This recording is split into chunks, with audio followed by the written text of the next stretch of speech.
En résidence pendant 2 mois à la maison Robert Schumann de Sichazel, afin de finaliser un projet d'écriture, Fabienne Zwiatli, écrivaine d'origine amnévilloise, vous donne rendez-vous samedi 14 octobre à 11 h pour un apéro littéraire.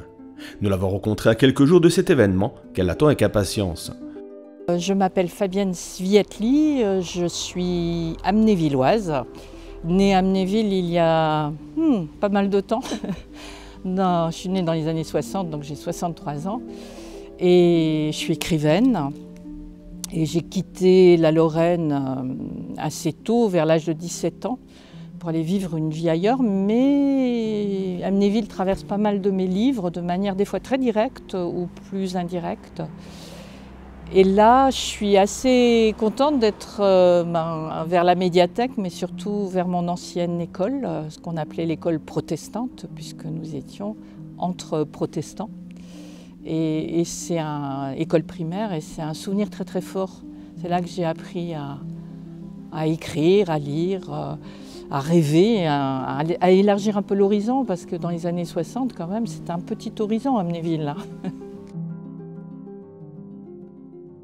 Alors l'écriture, je dirais, l'écriture est arrivée très tôt. J'ai aimé lire et écrire tout de suite, immédiatement, avant même de rentrer à l'école primaire. L'écriture m'a toujours suivie. Dès l'âge de 17 ans, j'avais dit que je voulais devenir écrivaine, poète, ce qui avait fait beaucoup rire mes parents. Ce n'était pas très sérieux. Et puis après, j'ai eu un parcours un peu chaotique parce que je n'ai pas passé mon bac, donc il a fallu que je travaille. J'ai fait un peu la route en stop avec une copine. J'ai vécu à Étretat, j'ai vécu à Rouen, j'ai vécu à Paris. Et l'écriture a toujours été là, mais je ne savais pas comment on devient écrivain. Donc j'ai écrit pour la radio dans les années 80, quand tout le monde faisait de la radio. Et on me disait que j'écrivais bien mes textes. J'ai écrit de manière professionnelle, journaliste culturel, journaliste en entreprise. Et puis petit à petit, j'ai commencé à rencontrer des écrivains et à comprendre. C'est eux qui m'ont dit « mais tu as quelque chose à écrire, à raconter ». Que peut-être ce que j'avais à écrire, à raconter était enraciné justement dans cette région-là, c'est-à-dire Amnéville, la migration, ici, quand vous regardez les noms de famille, ils sont tous d'origine polonaise, portugaise, italienne, les usines qui étaient beaucoup plus présentes, le crassier, et que tout ça c'était un terreau d'écriture.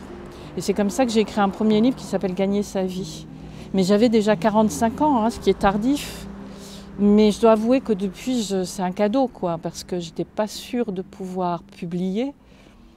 Et chaque livre publié, oui, c'est un cadeau. Et puis chaque livre amène une histoire nouvelle, un prix, des rencontres. Et c'est vraiment quelque chose, c'est un cadeau de la vie,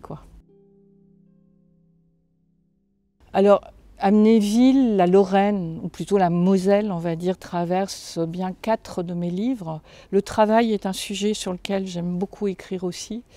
J'aime bien écrire sur la marginalité aussi, sur les choses qui sont un peu douloureuses dans la vie. J'ai écrit un livre sur le suicide, j'ai écrit sur la maladie d'Alzheimer, dans Unité de vie. Mais c'est une lectrice qui m'a dit ça. Elle m'a dit « oui, mais vous vous tenez toujours du côté de la vie ».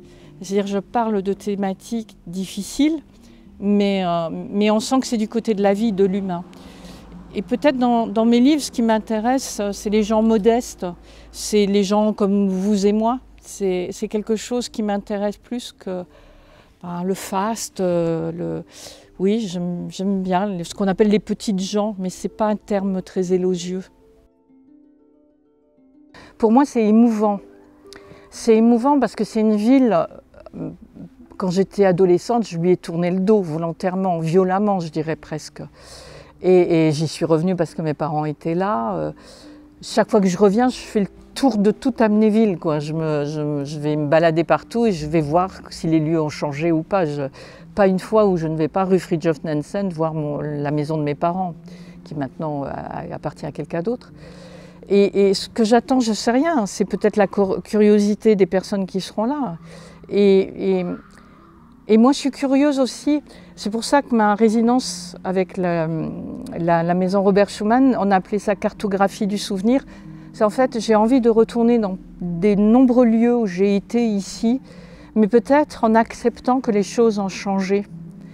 Et que ce qui me nourrit maintenant, c'est Amnéville qui est un peu disparu, qui est en train de disparaître, mais c'est normal, je suis en train de vieillir. Donc, et d'essayer de voir qu'est-ce qui a changé, qui a changé. Et ça me fait vraiment plaisir d'aller avec cet état d'esprit-là.